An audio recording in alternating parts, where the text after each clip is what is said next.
Hi, boys and girls. We are going on to chapter 16. This one is called What Happened About the Statues. What an extraordinary place, cried Lucy.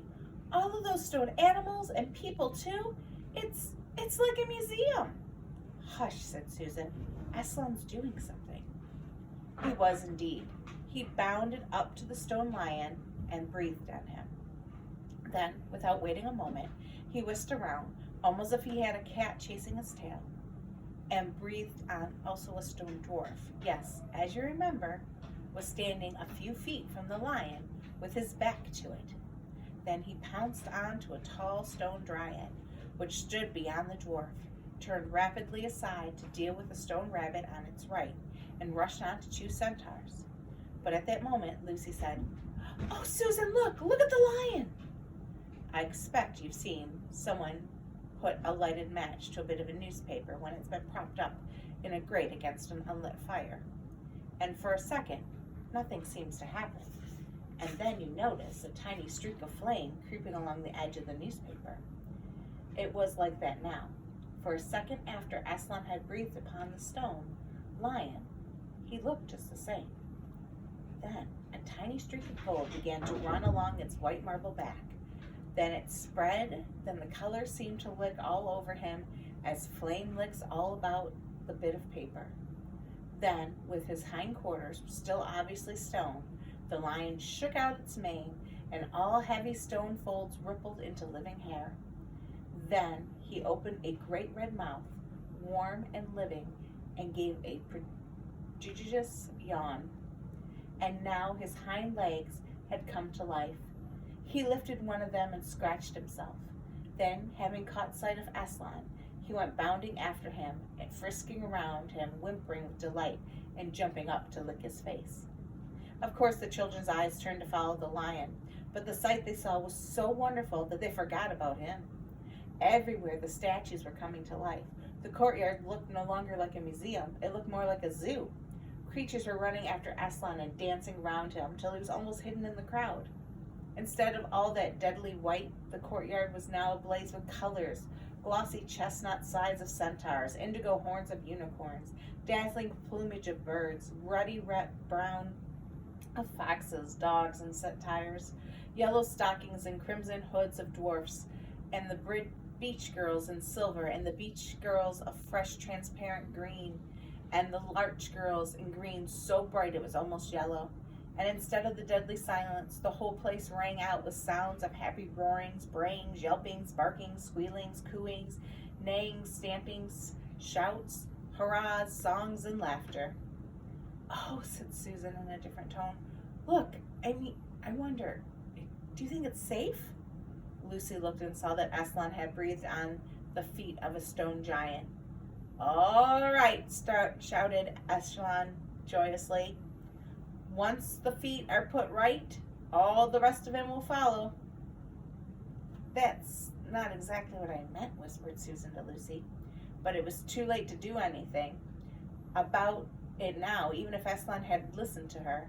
The change was already creeping up the giant's legs, and he was moving his feet. A moment later, he lifted the club off his shoulder and was rubbing his eyes. "Bless me, I must have been asleep. Now, where's that dreaded little witch that was running about on the ground? Somewhere just by my feet it was." But when everyone had shouted up to him to explain what had really happened, and when the giant put his hand to his ear and got them to repeat it all again, so that at last he understood, he bowed down till his head was no longer off higher than the top of a haystack, and touched his cap repeatedly to Aslan, beaming all over his honest ugly face.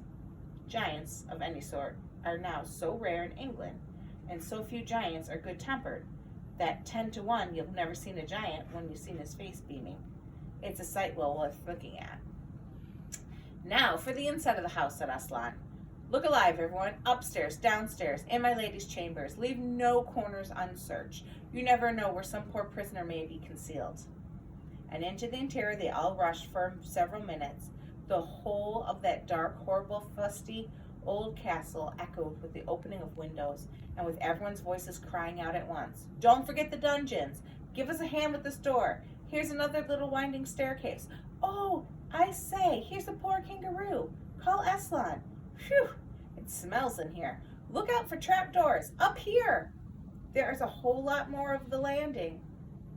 But the best of all was when Lucy came rushing upstairs shouting, Aslan, Aslan, I found Mr. Tumnus. Oh, do come quick. The moment later, Lucy and the little fawn were holding each other by hands and dancing around and round for joy. The little chap was none the worse for having been a statue, and of course was very interested in all she had to tell him. But at last the ransacking of the witch's fortress was ended. The whole castle stood empty, with every door and window open, and the light and the sweet spring air flooding in all the dark, evil places which needed them so badly. The whole crowd had liberated statues surged back into the courtyard, and it was then that someone, Tumnus I think, first said, But how are we going to get out?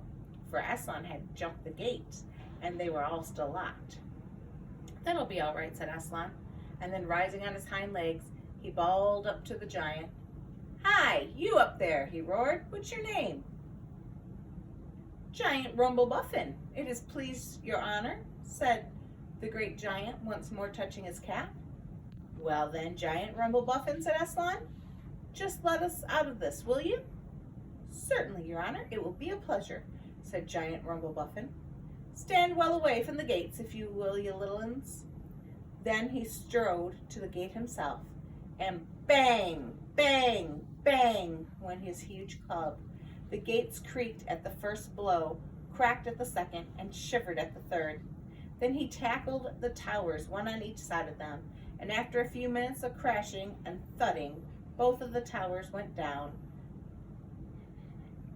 And when the dust cleared, it was odd standing in that dry, grim stone yard to see through the gap all the grass and waving trees and sparkling streams of the forest, and the blue hills beyond that, and beyond them the sky. Blowed if I ain't all in a muck of sweat, said the giant, puffing the largest railway engine. Come of being out of condition, I suppose. Neither of your ladies seems to have a pocket handkerchief, do you? Yes, I do, said Lucy. She stood on her tiptoes and held out her handkerchief, up as far as she could reach. Thank you, missy, said Giant Rumblebuffin, stooping down. Next moment, Lucy got rather a fright as she found herself caught up in midair between the giant's finger and thumb. But just as she was getting near his face, he suddenly stared and then but gently put her back on the ground, muttering, Bless me, I picked up the little girl instead. I beg your pardon, missy. I thought you were the handkerchief. No, no, said Lucy, laughing. Here it is. This time he managed to get it, but it was only about the same size to him as an aspirin tablet would be to you. So when she saw him solemnly rubbing it to and fro across his big red face, she said, I'm afraid it's not much use to you, Mr. Rumblebuffin. Not at all, said the giant politely. Never met me a nicer handkerchief. So, then, so handy, so fine, so I don't know how to describe it. What a nice giant he is, said Lucy to Mr. Tumnus. Oh, yes, replied the fawn. All the Buffins always were. One of the most respected of all the giant families in Narnia. Not very clever, perhaps. I never knew a giant that was. But any old family, with traditions, you know. If he'd been the other sort, she never would have turned him to stone. At this point, Aslan clapped his paws together and called for silence. Our day's work is not over yet, he said. And if the witch is to be finally defeated before bedtime, we must find the battle at once. And join in, I hope, sir, added the largest of the centaurs. Of course, said Aslan.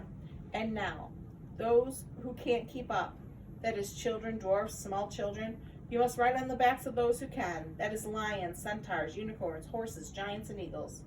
Those who are good with their noses must come to the front with us lions to smell out where the battle is.